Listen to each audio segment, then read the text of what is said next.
Hello, good morning, नमस्ते all aspirant, welcome in my YouTube channel. So start करते हैं the Hindu newspaper. आज है 6 सितंबर 2023। सो जैसा कि अपना रूटीन चला आ रहा है, फर्स्ट ऑफ ऑल हमको क्या देखना पड़ता है, एक एमसीक्यू, और एमसीक्यू हम देख रहे हैं 2020 के। ओके, सो देखते हैं आज हमारे पास क्वेश्चंस क्या है, उस क्वेश्चंस को देखेंगे। आज हम क्वेश्चंस नंबर 43 पर पहुंच चुके हैं। अब तक हमने 42 क्वेश्चनों को बहुत अच्छी तरीके से सॉल्व किया है, और ये यूपीएससी 2020 का सीरीज नंबर ए है, जिसके हमने क्वेश्चंस 42 अब तक ओल्ड एंड न्यू पैटर्न, दोनों पैटर्न से हमने क्वेश्चनों को सॉल्व करने की कोशिश की है एंड कनेक्ट करने की कोशिश की है। Why we solve the new patterns. So देखते हैं क्या है हमारे पास। एमसीक्यू आज का है 43। The experiment will employ a trio of the spacecraft flying in formations in the shape of an equilateral triangle that has side 1 million kilometers long with laser shinings between the craft. The experiment in the questions refer to, so ये it is a experiment type questions। इसमें क्या होता है, देखिए मैं बता दूं आपको, टर्मोलॉजी बेसिस क्वेश्चंस होते हैं। अगर आपको क्लियर है कि इस टर्म का मतलब क्या है, कई बार मैं अपने पीसी में ना टर्म को कराने की कोशिश करता हूं। अगर आपका टर्म क्लियर है then you can easily solve this type of questions. So देखने की हम कोशिश करते हैं, थोड़ा सा हिंदी में भी देख लेते हैं क्या है। हिंदी भी मैंने स्टार्ट कर दिया है, तो हिंदी को देखेंगे थोड़ा सा। ये यह प्रयोजन 3 ऐसे अंतरिक्षयानों को काम में लाएगा जो एक समबाहु त्रिभुज की आकृति में उड़ान भरेंगे, जिसमें प्रत्येक भुजा का 1 मिलियन किलोमीटर लंबी है और यानों के बीच लेजर चमक रही है। कथित प्रयोग किस संदर्भ करता है। देखिए इसका क्वेश्चन क्या होता है ना, कि या तो आप मान लीजिए 100 क्वेश्चन है, 100 क्वेश्चन हैं तो आप 90 सॉल्व करेंगे। 90 में जो 10 क्वेश्चन रह जाते हैं ना, जिनको आप स्किप करते हैं, ये उसी टाइप के क्वेश्चन है। समझ रहे हैं मेरी बात को आप? या तो आपको क्लियर कट है कि इसमें ये आंसर होगा, you if you are damn sure then ही आपको टिक लगाना है, अदरवाइज आप इसको इस टाइप के क्वेश्चन को लीव करना है। तो यहाँ पे इसका आंसर अगर आपको पता है तो देन कमेंट बॉक्स, अदरवाइज मैं आपका इसका आंसर आपको लास्ट में बताऊंगा। ओके, अब हम आते हैं अपने पीसी पर। पीसी पर देखते हैं 5 सितंबर 2023, एक दिन हम पहले का देखते हैं क्या है, खबरों में क्या रहा। PIB, okay, the Hindu and Indian express, ये तीनों का कॉम्बिनेशन होता है जो हमारा पीसी यानी प्रीलिम्स करंट होता है। और उसमें कोशिश करते हैं कि जो भी इंपोर्टेंट न्यूज रही है जो हमारे रिलेटेड हैं किससे, प्रीलिम्स से, तो उसी को देखने की हम कोशिश करते हैं। पहले हमारे पास क्या है, स्कीम है। स्कीम क्या है, ग्रामोदय विकास योजना।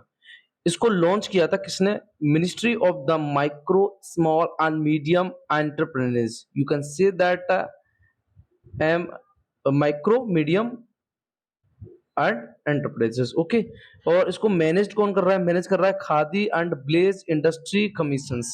इसके ये किस टाइप की, यू कैन से दैट जो योजना है ये किस टाइप की है, सेंट्रल सेक्टर है या सेंट्रल स्पॉन्सर्ड है, तो ये सेंट्रल सेक्टर स्कीम है। अब सेंट्रल सेक्टर का मतलब है 100% फंडिंग होती है किसकी, गवर्नमेंट की। और अगर सेंट्रल स्पॉन्सर्ड आ जाता है तो उसमें सेंट्रल की 100% you can say that coverage नहीं होता है। उसके बाद हम ऑब्जेक्टिव की बात करेंगे, तो ऑब्जेक्टिव हमारे पास क्या है, ग्रामोदय विकास योजना का प्रमोट करना एंड डेवलप करना किसको, विलेज को।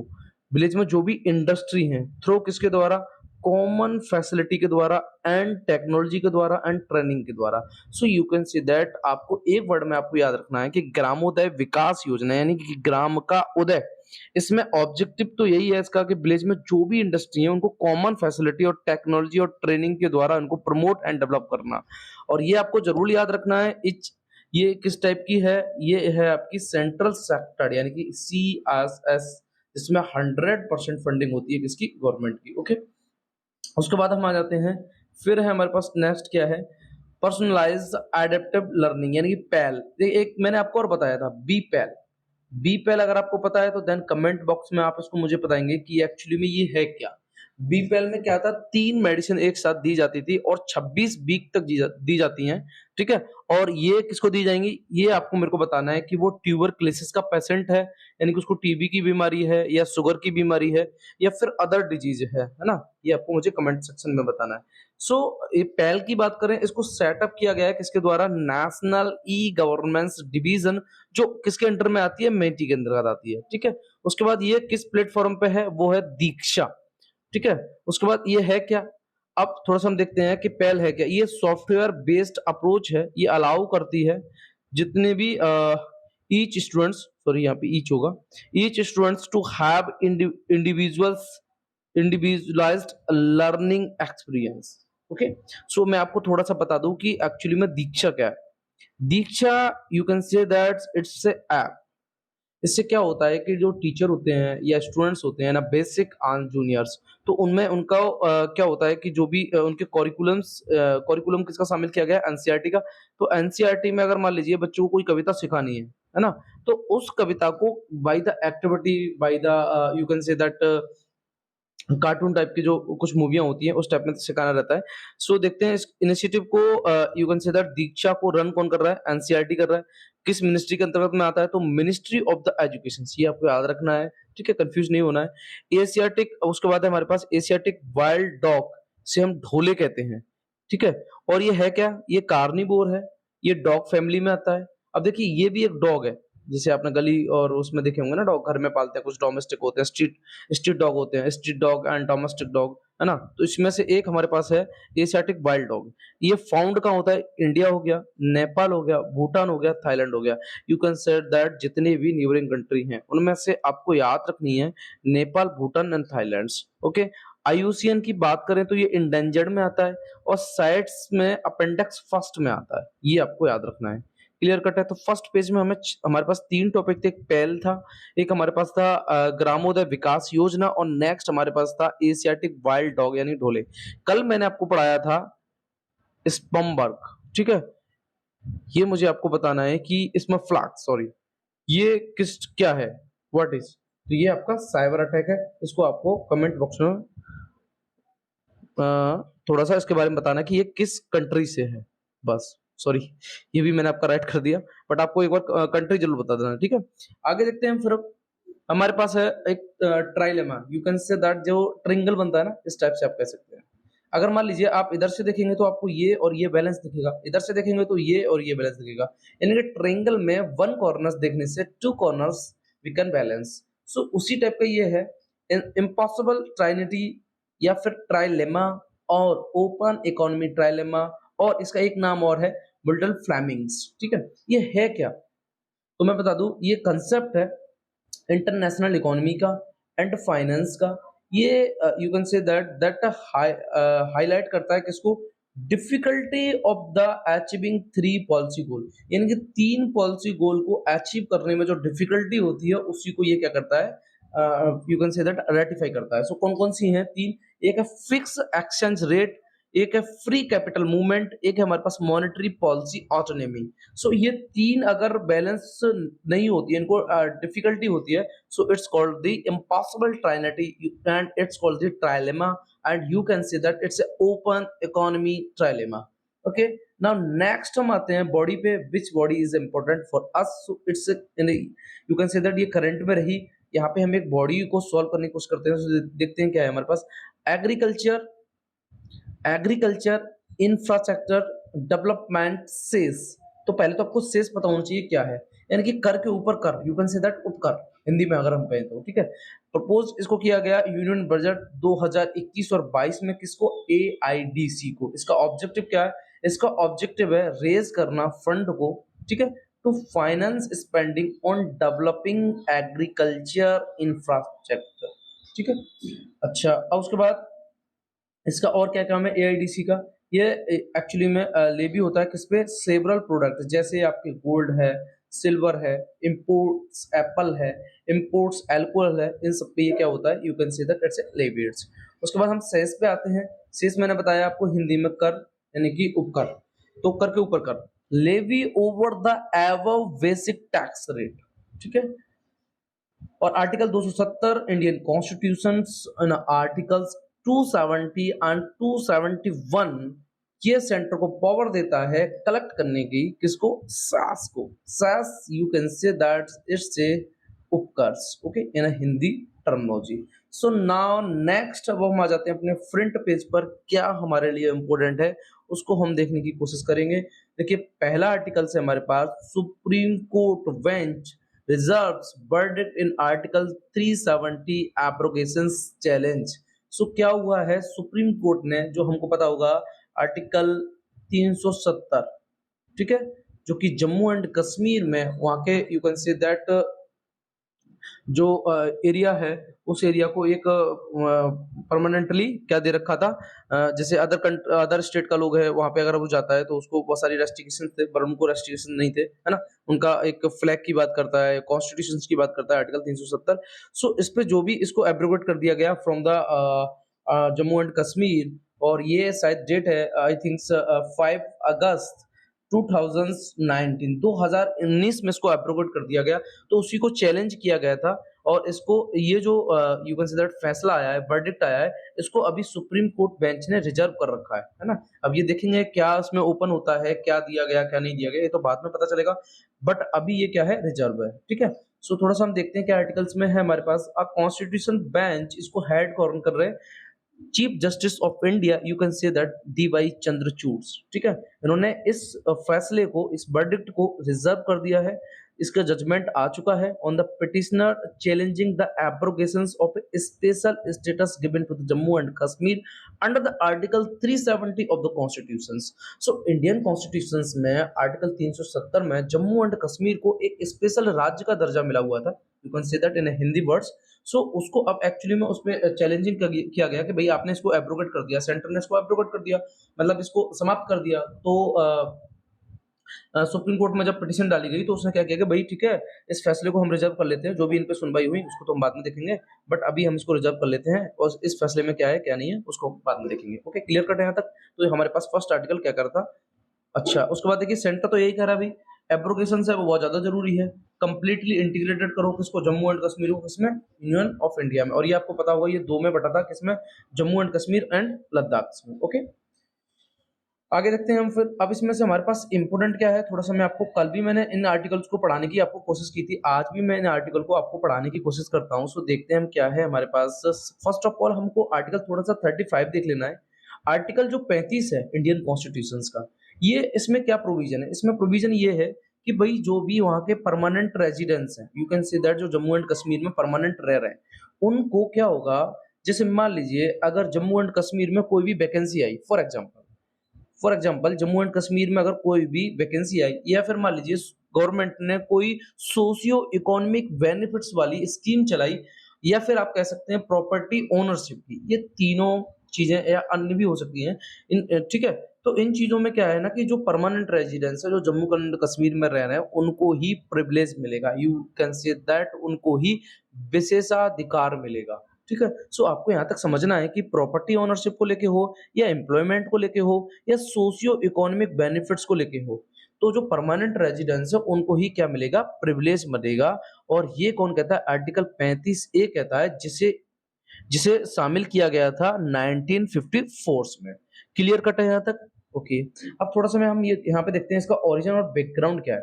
तो आर्टिकल जो 35 है ना, इसको शामिल किया गया इंडियन कॉन्स्टिट्यूशन में as part of special provisions for the Jammu and Kashmir के रूप में। क्लियर कट है यहाँ तक।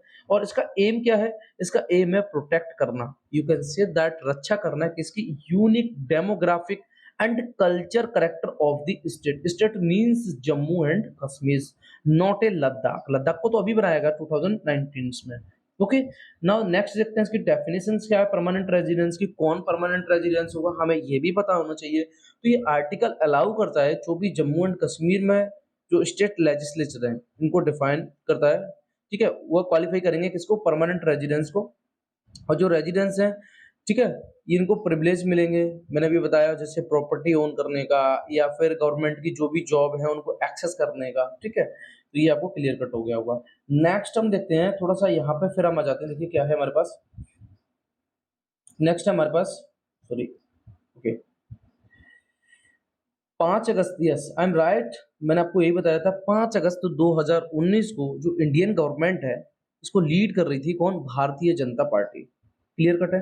इसने अनाउंस किया कि जो प्रेसिडेंशियल ऑर्डर के थ्रू कि भाई रिवोक किया जाए and special status of the Jammu and Kashmir and article 370 itself, ठीक है, उसमें इंक्लूड क्या कर दिया गया, आर्टिकल 370, थोड़ा सा 35 भी होगा।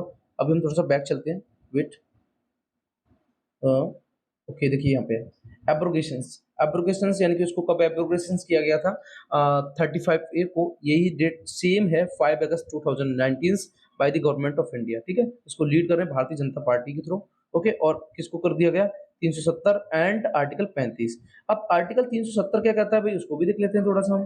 तो article 370 you can say that ये कहता है कि भाई प्रोविजन होगा इंडियन कॉन्स्टिट्यूशन में, ठीक है, और ये बात करता है जैसे आपके जम्मू एंड कश्मीर का खुद का कॉन्स्टिट्यूशंस होगा, उसका खुद का फ्लैग होगा, ठीक है, और उसकी जो ऑटोनॉमी होगी वो कंसिडरेबल होगी, और जितने भी मैटर हैं फॉरेन अफेयर के इनको छोड़ दिया जाए, डिफेंस को छोड़ दिया जाए, फाइनेंस को छोड़ दिया जाए, कम्युनिकेशन को छोड़ दिया जाए, बाद बाकी सारे मैटर कौन डील करेगा, जम्मू एंड कश्मीर ना, आर्टिकल 370, ओके, और इसको कब कॉर्पोरेट इनकॉर्पोरेट किया गया, इसको किया गया 1947 में, क्लियर कट है। सो आपके पास थोड़ा सा ये समझ लेना है कि हमारे पास जो आर्टिकल 35A है, मैंने कल भी आपको बताने की कोशिश की थी, आर्टिकल 35A है, ये स्पेशल प्रोविजन देता है फॉर किससे, जो परमानेंट सिटीजन्स हैं।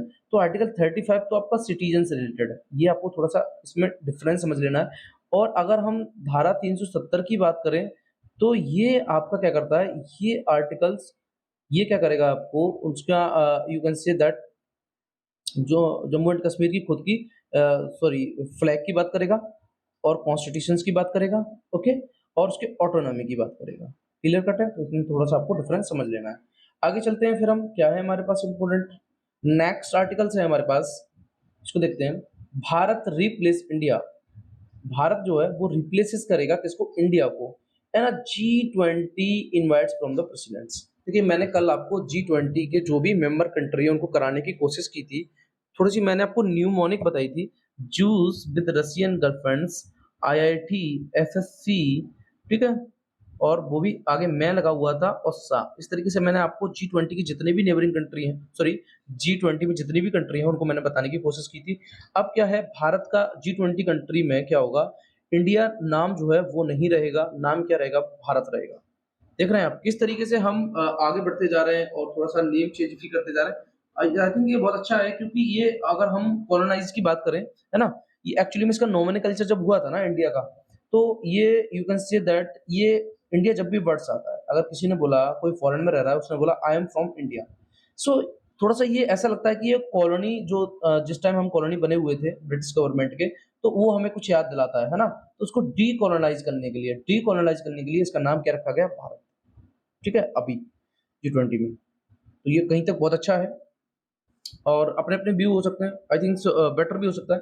सो आगे देखते हैं क्या है, जो द्रौपदी मुर्मू अपनी जो प्रेसिडेंट्स हैं, उन्होंने क्या किया, जो हेड ऑफ स्टेट्स हैं एंड गवर्नमेंट्स हैं एंड चीफ मिनिस्टर हैं, इन सबको बुला के भाई G20 समिट में, थोड़ा-सा देखते हैं यहाँ पे, wait, for the an official banquets, ठीक है, occasion of the G20 summit, ये हमें पता ही है कहाँ चल रही है, न्यू दिल्ली में, ठीक है, created a flutter as the birds, India was replace with the Bharat, India को अब रिप्लेस कर दिया जाएगा किससे, भारत से, तो आपको ये भी समझना है। अच्छा, एक बहुत अच्छी बात ये है, अभी ये जो बीजेपी के नेशनल सेक्रेटरी संबित पात्रा को आपने देखा ही होगा भाई, है ना, बस आप उनको बोलने दो, उसके बाद फिर आप शांत रहना, तो इस टाइप का कुछ है उनका वर्डिंग, तो यही है, क्या देखते हैं उसमें, अभी आसियान इंडिया समिट चल रहा है, ठीक है, जकार्ता में, सॉरी, नहीं नहीं, ये आपका वो तो आसियान है, हाँ, ठीक ठीक ठीक ठीक, तो इसमें क्या है, इसमें प्राइम मिनिस्टर ऑफ इंडिया ना बोला जाएगा, जैसे कि हम बोलते हैं ना कि prime minister of India, prime minister of India ना बोल के अब क्या बोला जाएगा, अब बोला जाएगा भाई आपका प्राइम मिनिस्टर ऑफ भारत।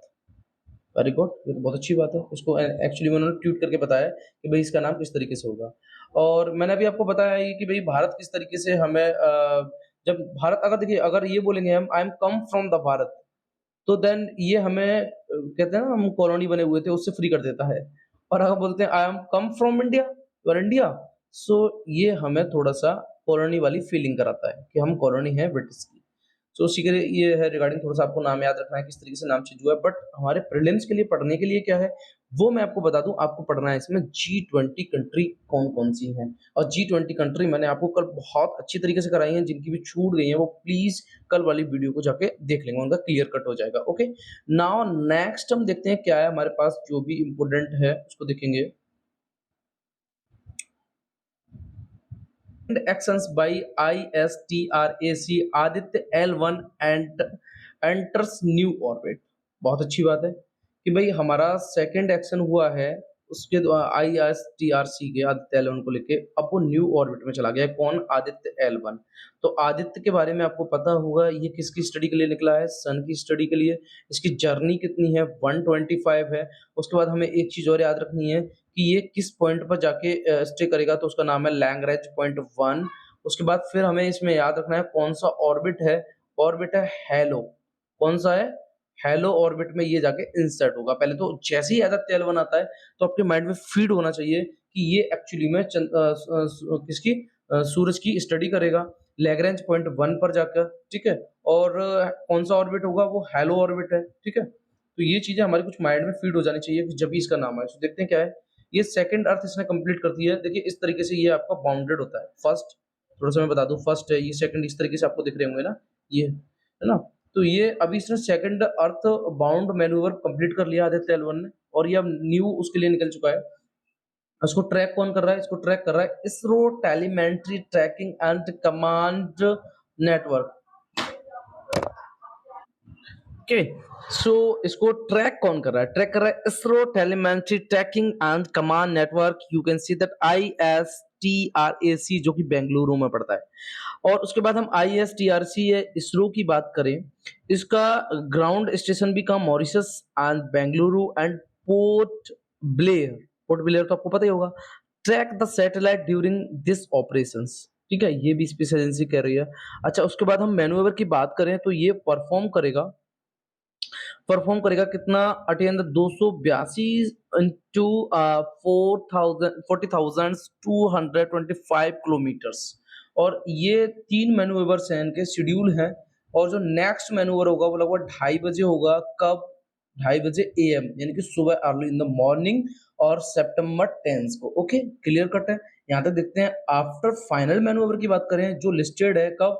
18 को। तो आप समझ चुके हैं, अभी तो टाइम लगेगा, है ना? 18 तो टाइम है अभी, आज आई थिंक 6 हुआ है, 6 डेट है ना?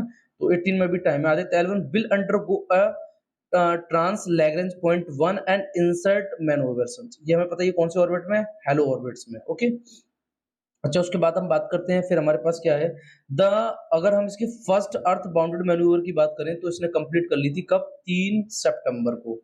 ओके, उसके बाद ये लगभग आपको पता ही होगा लैग्रेंज पॉइंट L1 पे रहेगा, जो कि आपका लगभग 15 लाख किलोमीटर है, कहाँ से? अर्थ से, डिस्टेंस की अगर बात करें, ठीक है। उसके बाद इसरो, ये आपको पता ही होगा कब इसको लॉन्च किया गया, तो ISRO polar satellite launch vehicle, आपको पढ़ने के लिए याद करना है। ISRO polar satellite launch vehicles, यानी कि PSLV C57। तो ये आपको बहुत जरूरी है याद रखना, PSLV C57, ठीक है। इसके थ्रू उसको लॉन्च किया गया। स्पेसक्राफ्ट कहाँ से? You can say that Satish Dhawan space centre, जो कि आपको कहाँ पड़ता है? श्रीहरिकोटा में। कब? सितंबर 2 को। टाइमिंग आपको याद होगी, आई थिंक 11:50 कुछ था, ठीक है। बट आप इतना सीरियस नहीं होना है आपको, इतना देख लेना है कि हमारे लिए और इम्पोर्टेंट है। इस फ्लाइट की बात करें तो ये 63 मिनट्स एंड 20 सेकेंड्स में आदित्य L1 स्पेस क्राफ्ट वह सक्सेसफुली इंजेक्ट हो गया था, ठीक है। अपना जो उसका इलेप्टिकल ऑर्बिट है उसमें ये successfully you can see that insert हो गया था। नाउ नेक्स्ट देखते हैं, अकॉर्डिंग टू द इसरो की बात करें, satellite place in the hello orbit, ये हमें पता ही है भैया कहाँ रखना है। और ये देख रहे हैं आप, ऑकल्टेशंस एंड इक्लिप्स नहीं करेगा, सिर्फ उसको देखेगा जाके वहां पे, ठीक है। लगभग 15 लाख किलोमीटर है, कहाँ से? You can say that from the अर्थ।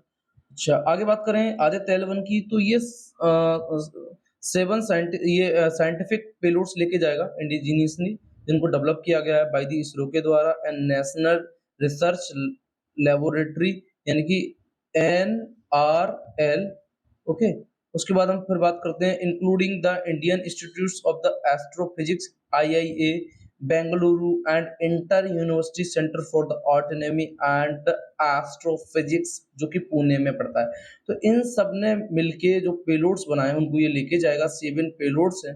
उसके बाद हम जब इन पेलोड्स की बात करें तो ये ऑब्जर्व करेंगे जैसे फोटोस्फीयर को, क्रोमोस्फीयर्स को and outer most layer of the sun जिसको हम कोरोना कहते हैं। ये कोरोना वो नहीं है जो कोविड-19 में आया था, समझ रहे हो? तो ये इसका ऑब्जर्व करने का काम क्या रहेगा? अब आपके लिए कहीं तक एमसीक्यू बन सकता है तो ये बन सकता है। पेलोड्स को तो हम पीसी में कवर करेंगे ही अपना।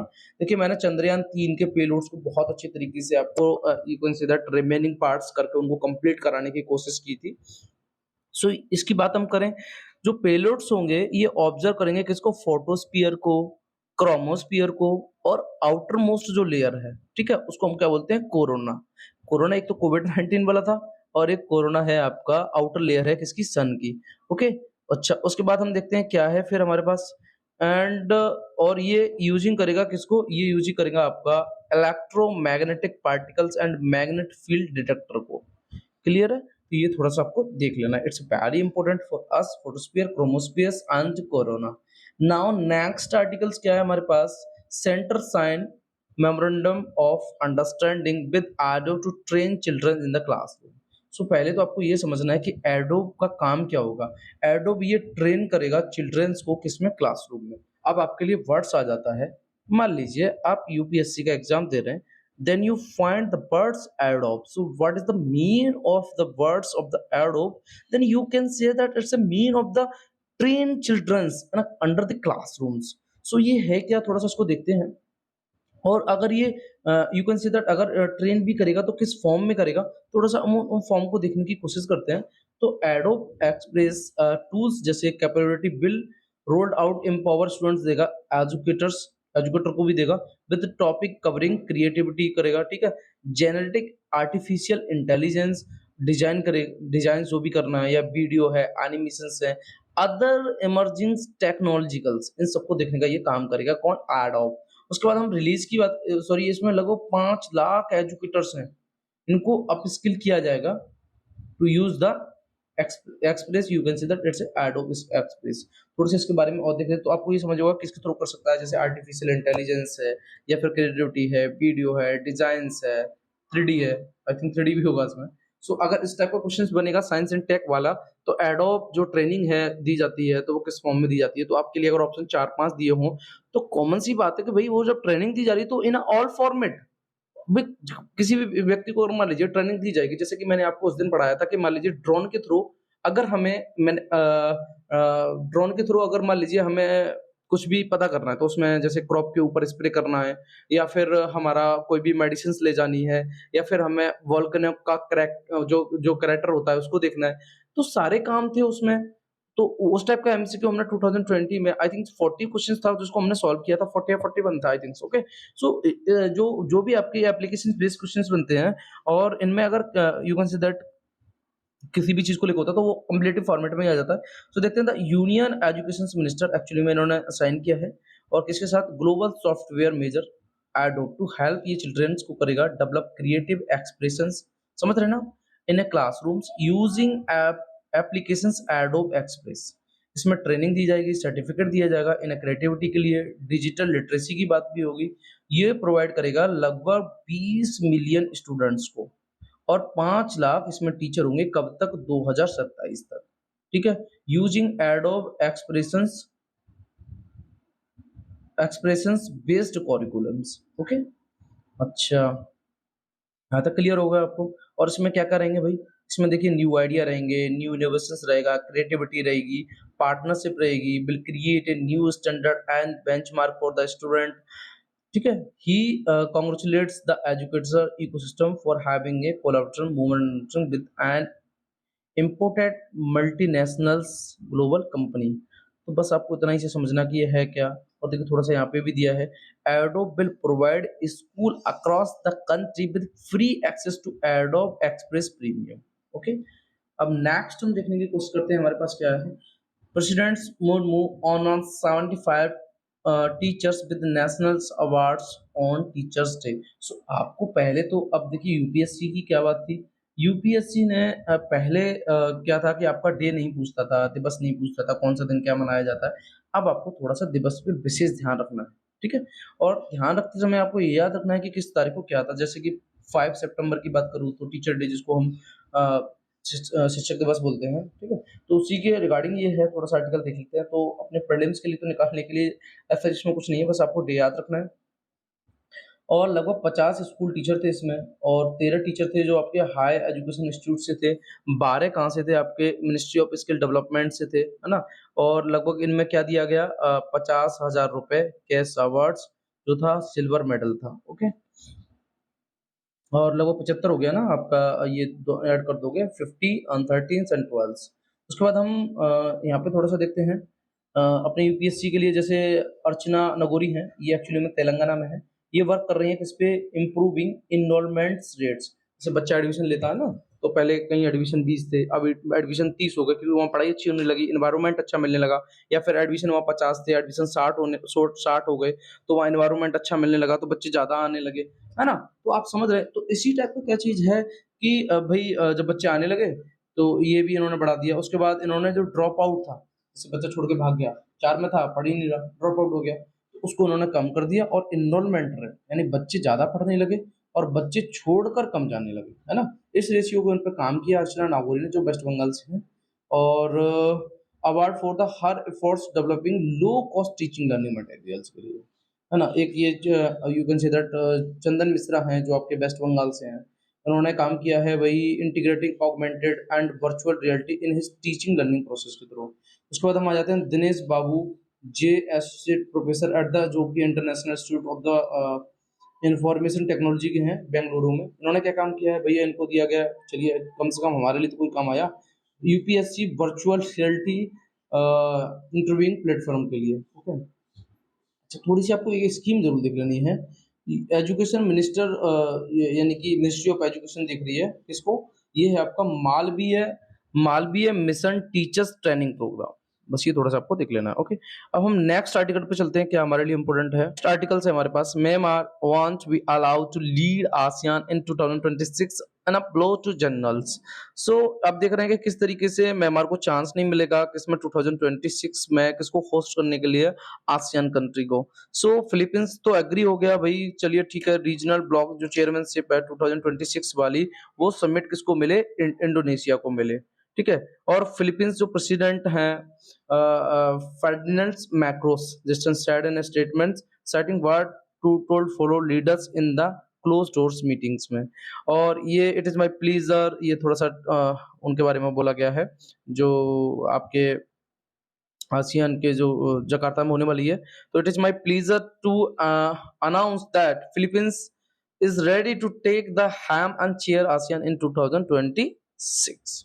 ओके, सो हमको इसमें पढ़ना क्या है अभी तो देखेंगे हम क्या है क्या नहीं है। हमारे लिए इसमें पढ़ने के लिए है आसियान कंट्री कौन-कौन सी है, तो थोड़ा-सा हम आसियान कंट्री को देखने की कोशिश करते हैं।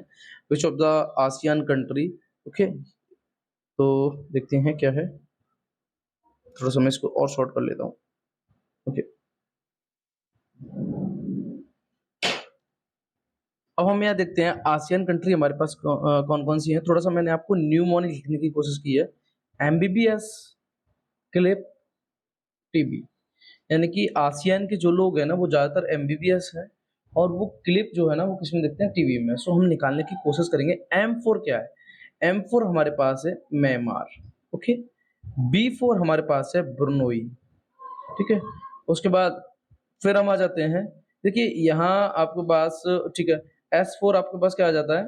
एस4 आ जाएगा आपके पास सिंगापुर, ओके? सी4 हमारे पास आ जाएगा कंबोडिया, एल4 हमारे पास आ जाएगा लाओस, आई4 हमारे पास आ जाएगा इंडोनेशिया, पी4 हमारे पास आ जाएगा फिलीपींस और टी4 हमारे पास आ जाएगा थाईलैंड एंड बी4 हमारे पास आ जाएगा वियतनाम, ठीक है? अब हमारे पास छूट क्या रहा है? ये हो गया और देखिए एक यहाँ पर अगर मैं ये आपने मलेशिया लिख दिया, बी4 हमारे पास क्या हो गया? ब्रुनोई हो गया और एक वर्ड्स और ले सकते हैं यहाँ पे, मैंने यहाँ पे बर्मा भी कह सकता था इसको, जो कि आपका म्यांमार में चला जाएगा, ठीक है? तो यहाँ पे आप इसको चलिए कोई नहीं, एम ले लिया आपने। तो यहाँ पे बी4 आपका देखिए यहाँ पे आपने बर्मा करना था, तो अगर ये बर्मा हो जाएगा, तो बर्मा होने से ये आपका इसमें चला जाएगा, जो कि आपका मेमारम पड़ेगा, ठीक है? और देखिए आपका ये सारा निकला है और एक M4 हमारे पास हो जाएगा।